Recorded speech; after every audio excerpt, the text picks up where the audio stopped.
Pastor Bob Schaefer. And I'm Pastor Eric Damon. Thanks for coming out tonight. How is everybody doing? You guys, are you good? Is it good? What is your secret to be good? Are you guys not paying attention to what's going? I'm not good. I'm getting tired of people telling me that it could be worse, though. That's the whole problem. If you could look me in the eye and tell me this is as bad as it gets, I could relax. Instead, you have to threaten me with this worse that could happen. You wouldn't do that in any other situation, would you? If you were to leave here tonight and there was a rainstorm and you saw a homeless person huddled underneath a balcony to stay out of the rain, would you tell them, cheer up, the guy up there could be peeing on you?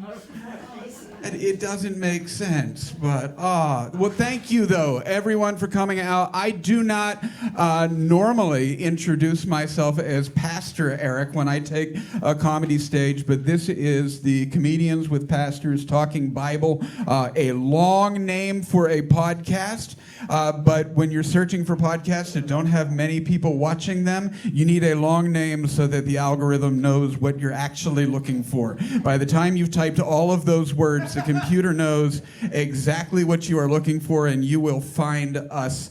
But it was, 2-3 years ago that I had gone to Pastor Bob, and I had been performing comedy while serving the congregations that I serve. And if you do that on both sides, people will ask you about the overlap between preaching and telling jokes. And other than that I talk at you, they're very different things, but people want to know what they are. And I said I wanted to do a podcast that incorporated something of where the overlap in the two was. And we came up with the idea of bringing comedians on to talk about the Bible for an hour with us every week, which is on paper just a bad idea.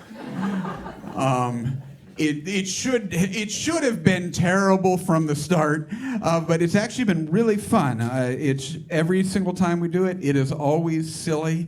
It's mostly irreverent, if my words can work for me, and every now and then it's profound too. So if you enjoy anything you hear tonight, go check out our podcast. We're in a season break now, but in the fall we'll start up again. And once a week, if you attend a church and the church you attend happens to be one that follows the lectionary, we'll be talking about the Bible readings that you'll hear that Sunday. If you don't attend a church or it's not a lectionary one, you'll just hear comedians talk about Bible stuff in a way that is hopefully funny.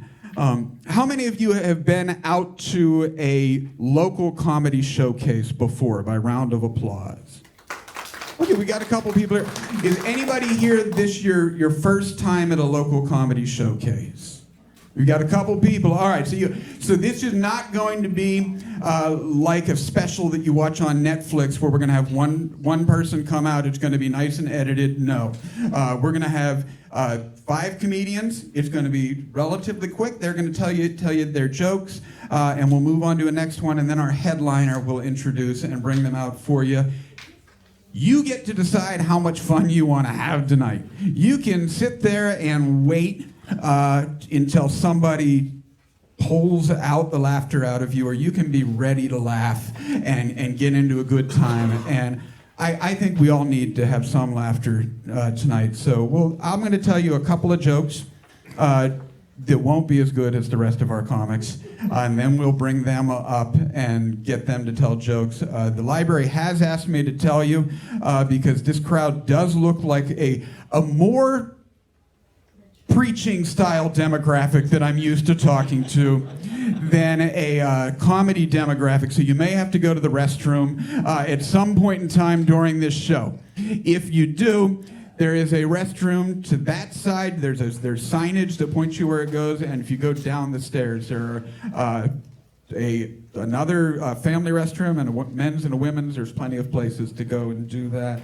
But since I did introduce myself as a pastor, I will tell you a story that I don't get to tell too often when I'm doing a comedy show where I would have to admit that I'm a pastor, because I have to for this joke, and that doesn't always go over well in a comedy club bar environment. But you need to know that I am a pastor in this story, largely because I am in the full kit in this story. I've got the black shirt, the white collar, the pectoral cross, I am in exorcist cosplay at this time, because I have come from the hospital where nothing funny happened at the hospital. So we don't really need to talk about that, except I could tell you, for those of you who don't know, that sitting with someone and holding their hand and helping them cross over that next step as they breathe their last can build up a wicked case of the munchies.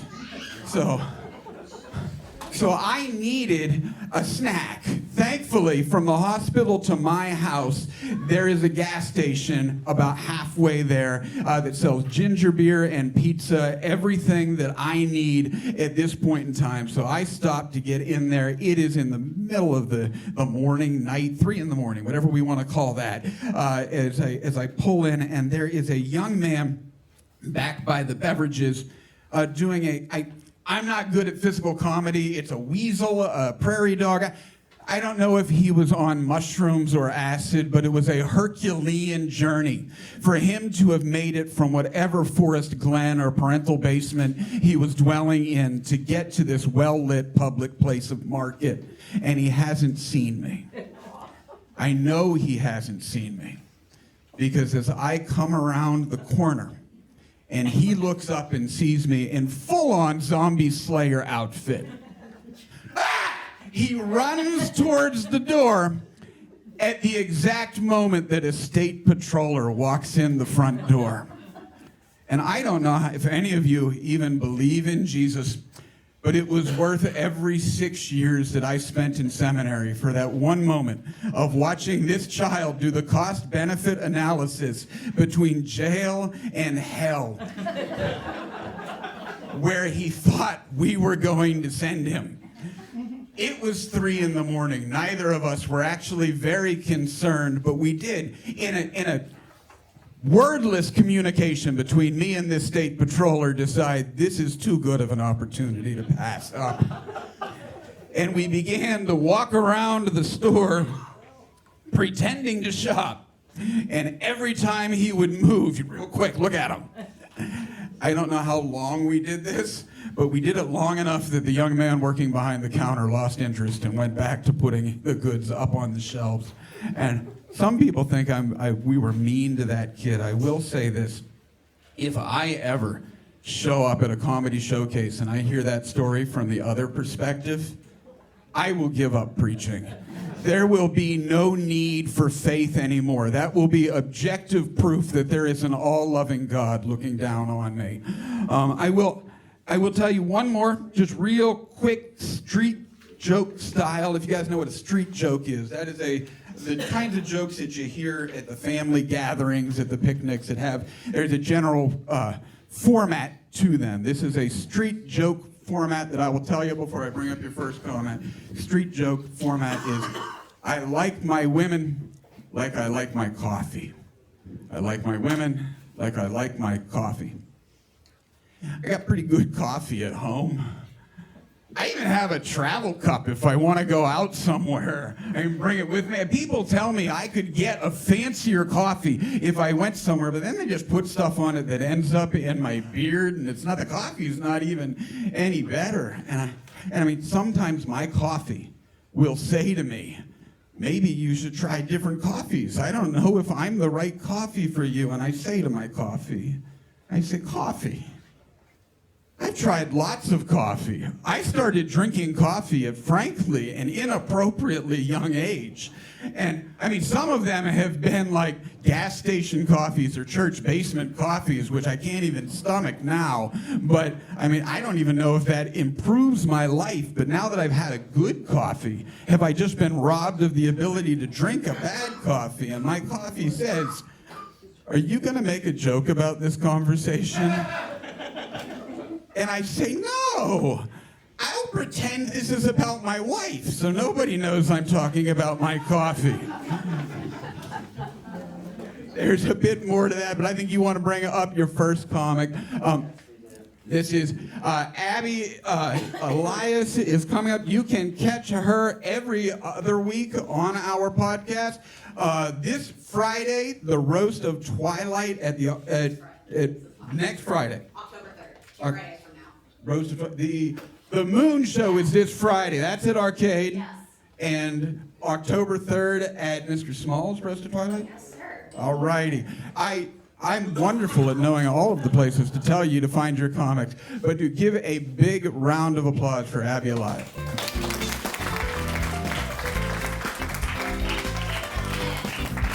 Yeah, you guys gotta excuse Eric. He has a little whiskey in his ladies, if you know what I mean. You don't. It's cool. Hi, guys. What's up? My name is Abby. My voice sounds like a pumpkin spice Fran Drescher, and I dress like Stevie Nicks if she just got really into, like, speech and debate.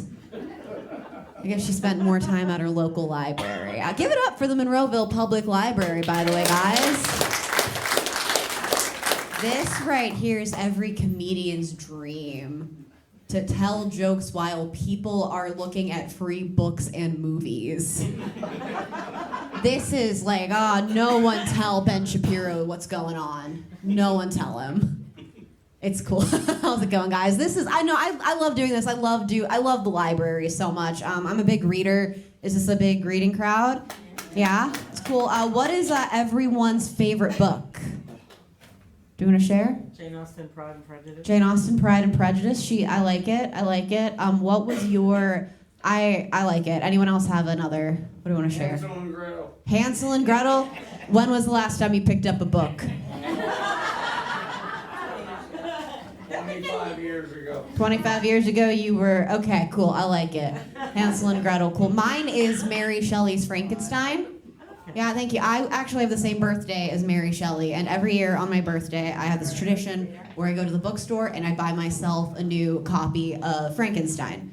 Now, this book is 200 years old. It has been in the public domain since its publication. I have been doing this tradition for 11 years. Ask me how long it takes to acquire every copy of Frankenstein on the current market. How long? 11 years, because I walked in this year and I owned every copy of Frankenstein at that bookstore.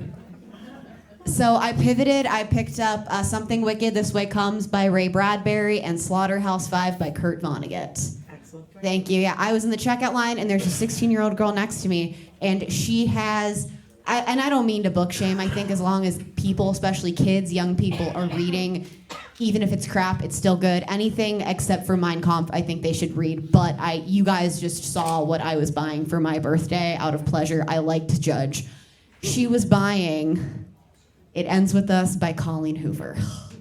But she looks over at what I'm buying and she goes, "Oh, have you read Slaughterhouse-Five?" And I go, "Yeah, it's one of my favorite books of all time." And she goes, "Oh, it's my dad's favorite book, and he tells me I should read it, but I don't know." And I go, let me see, how do I explain it? If you like dark humor and penis jokes, then this is your book. And she goes, "Okay," so she puts it down and picks up Kurt Vonnegut. You're welcome. That was all me. It was all me. Then I get to the checkout line, and the guy's checking me out. He saw that whole thing going down. He's like, "Thank you for your service." And I'm like, "I'm so brave, I know." So he checks out Kurt Vonnegut, then he checks out Ray Bradbury, and he goes, "Oh, have you ever read Ray Bradbury before?" And I'm like, just like take one look at me. I want you to ask me that again. I want you to ask, actually no, I changed my mind. Don't ask me that. Ask me at which temperature paper burns. That's the nerdiest joke I have, but I love it. It's a long walk. It's cool. Oh boy, you guys seem like a fun crowd. We like to have fun, right? Keep it light. Where were all of you guys on 9/11? Work? Okay, cool. Did you still have to go to work even though it was 9/11? Yeah? And were you like, "Boss, it's 9/11. He's like, "I don't care, get back to work." Cool. I don't remember because I was 5. I'm sorry, guys. I'm sorry. And this might be the darkest joke I have, but every time I watch footage of the second tower getting hit with someone who's significantly older than me, and remembers where they were, I always watch them like kind of have a flashback to where they were on that day when they saw the second tower get hit. And even though nothing had been confirmed, just that crippling realization slowly hits them. But on the meanwhile, me, who does not remember that day, I'm watching it kind of like in the same way that like when you're watching The Sixth Sense with someone who's never seen it before, like you are gonna lose your mind when I tell you what happens. Oh, that was dark. It's cool. If you guys think that's sad, I work with children who were born after 9/11. So I had to tell them about what happened. And it was actually really nice. I showed them the reading of the names on September 11th, and they all had questions about it, and I answered their questions, and I spoke to them like an adult, which they really appreciated. But if you guys know anything about kids, is that they do not care about anything. Because this one kid in the front row goes, "So this is cool, but can we learn about the Titanic next?"